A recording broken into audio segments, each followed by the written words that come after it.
were very fortunate to have the opportunity to spend a superb morning in the company of Sir Mark Prescott, who in part one of our visit takes us on the gallops and tells us about some of the fascinating history of Newmarket's Heath House Stables. So I'm very lucky really. I came here to work for Jack War in 1965, and we had Oncidium and horses like that at that time. And then when Mr. War became ill, I took over on a provisional licence in 1969.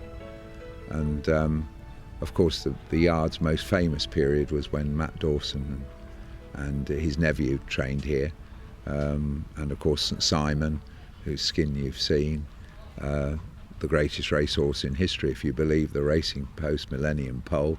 Whether Frankel would have exceeded it now, I don't know, but so it's got a marvellous tradition, and it's beautifully situated yard. It's right on the foot of Warren Hill, so it's the best situated yard, and that's because it's built on the site of Tregonwell Frampton's yard, and he was the first public trainer ever, and he trained here, and of course he chose the location that was the very best because there was nobody else here. So I've been lucky to build on the shoulders of some great men, you know.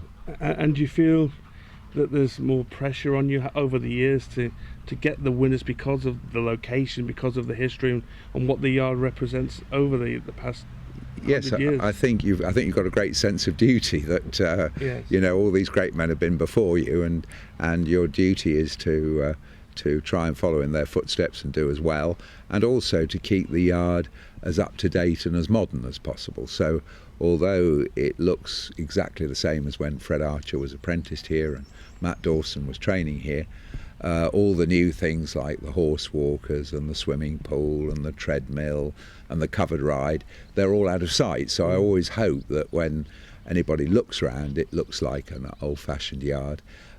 If Matt Dawson and Fred Archer came back, they would know exactly where they were. But all the most modern things, the rubber floors, the ventilation systems, all those sort of things, I hope have been put in unobtrusively. Walking around today, you've been a wonderful guide, and there just seemed to be another area that we hadn't even found yet. It just seems to go on and on. It's almost like a secret garden after secret garden in here. Well, I suppose that's what we've wanted to achieve. I'm glad you think so, because we wanted it to look exactly as it did traditionally, but to be absolutely, I hope, the most modern 50-horse stable in the world. I mean, there are only 50 boxes here, and so we've got to strangle as many winners as we can out of only 50 boxes, when nowadays most of the big trainers, you know, have considerably more than that at their disposal.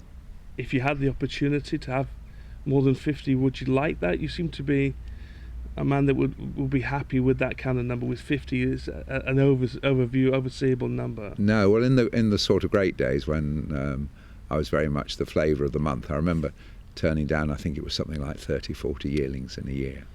And that was the moment when you'd either got to buy an adjacent yard or build more boxes here.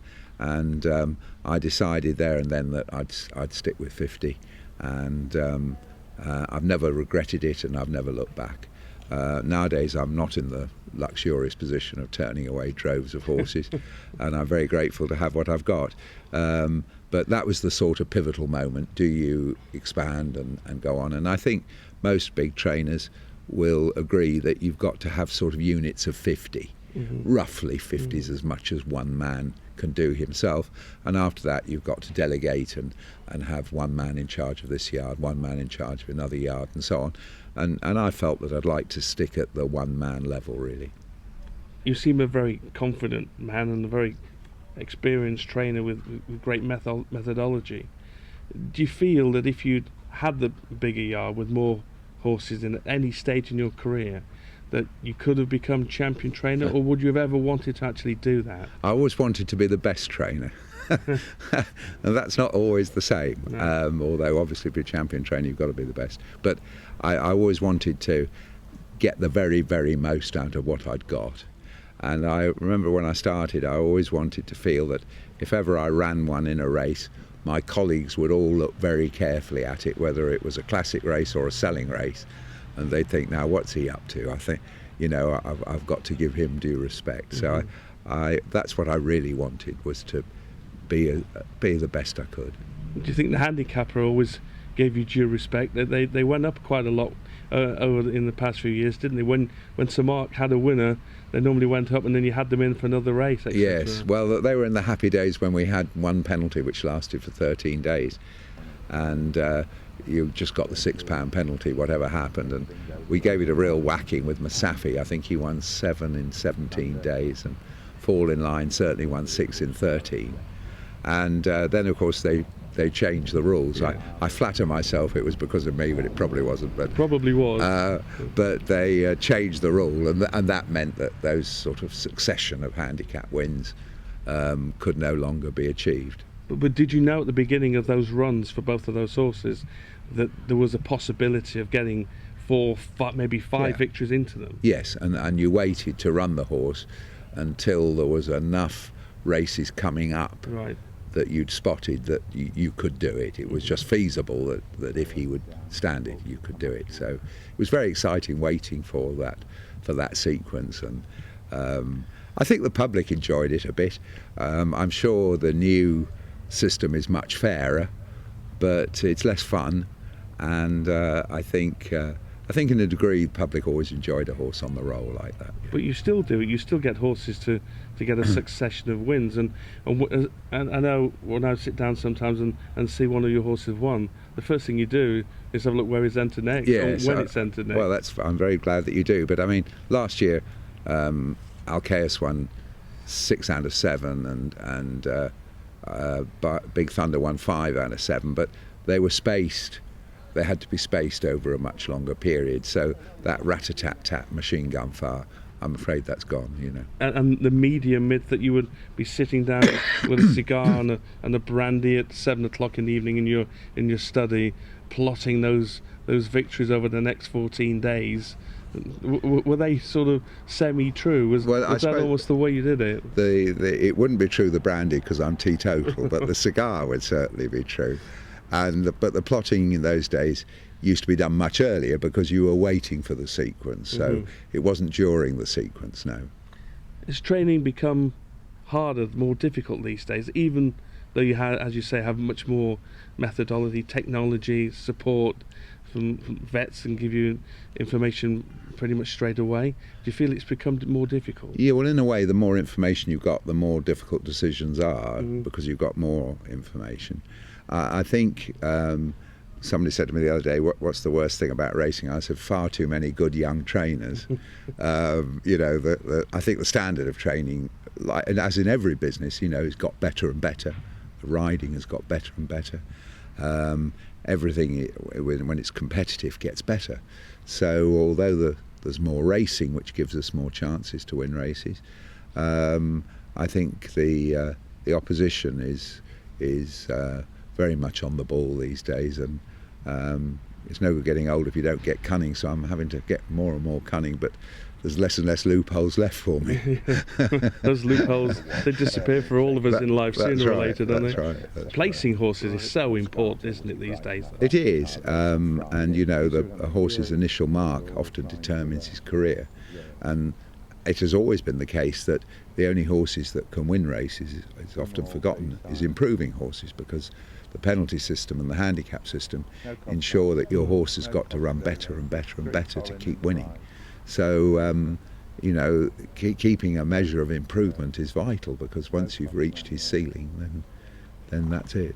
And are you a trainer that embraces change, the way changes come around, or are you very much a traditionalist in that? I suppose I'm a traditionalist, but every change gives you a chance to try and find a way around it. And when the £6 penalty system came in for the 13-day period, initially I thought this was going to be a disaster, but when I thought it round, it actually worked to my advantage. And one of the great changes was in the late 70s or early 80s, when Mr. Oldry invented the competitive racing programme, and a huge tranche of maiden races were changed into classified races, median auctions, auction plates, and so on. And this opened up the programme book considerably to, if you could think a bit, you could take advantage of it. Now everybody's familiar with it. We could do with another good shake-up. Yeah. You've got a lot of owner breeders that supply you with horses, but where do you tend to go and purchase your horses from? Where would you be most likely to be seen? Well, 60 to 70% of my horses are owner bred, and so I'm very dependent on whether they're in a good period or a bad period with their horses. It's a wonderful thing to train for owner breeders because you get to know the families. Even more so, your owner breeders during a recession remain with you because the prices aren't good, so they race more animals, so it helps you to be, to a degree, recession proof. It's only the colts I buy, and I'd probably buy 7 or 8 a year, and the rest are owner bred, you know. Being with you this morning, great experience, fantastic to see you in action, the way it all works here. It's like clockwork. It's a brilliant setup, and then just being around a person like yourself, it must be great for the youngsters here that get to work with you and just take that experience off you. Well, I hope so. You know, we've trained a lot of trainers. One fellow said to me the other day, he said, the trouble is you train them to train better than you. And in France, we've got a very good record. We've got Pascal Barry, Francois Roja, Christophe Furland. They all started with us. And then in England, of course, Simon Crisford and David Loader, and William Haggis is, you know, heading to be right at the top. Christian Wall, you know, very few more skillful than him. Owen O'Neill. So it's been very rewarding, and I've thoroughly enjoyed seeing them do well. I follow the horses carefully. Of course, they always love it when they beat me, but they forget, of course, that if I've got to be beaten by someone, I'd like to be beaten by one of them.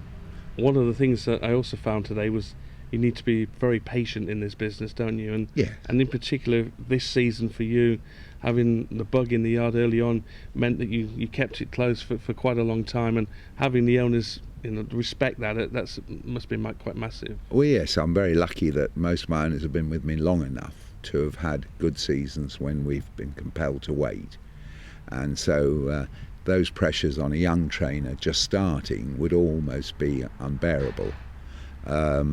But you know, if you can wait, it works, and it means that you don't spoil any horse by running him when he's wrong. And the big advantage of having only 50 is that there is enough time for you to place them all, whereas if you've got an enormous stable, if you came to a complete halt, you're going to wind up running 5 in one maiden, and they're all going to clash with one another. So it's a luxury that a small stable with understanding owners who've been lucky enough to do well doing it, you have that luxury of being able to do it. You know. When you did open the stable and started running your horses, we all waited to see how the first ones would go. Of course, the first ones go and win, and then you think, oh, what a fool am I. I think Celestial Path was your first 2-year-old that came out and duly won. Yes. Sadly, I can tell your viewers that he is the best of the ones that I've worked. We've only worked 8, and he was the best of them.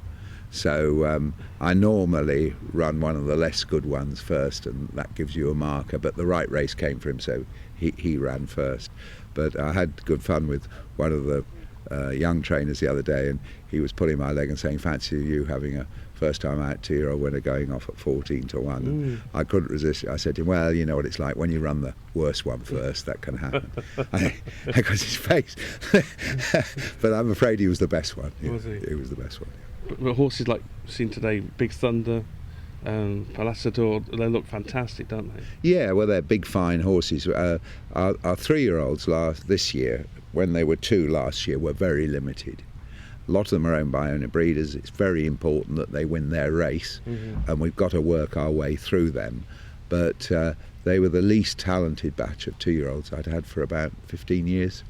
So they were always going to be hard work, and the trouble was that when they're sick in the spring, you've got to wait even longer, and it leaves you less time.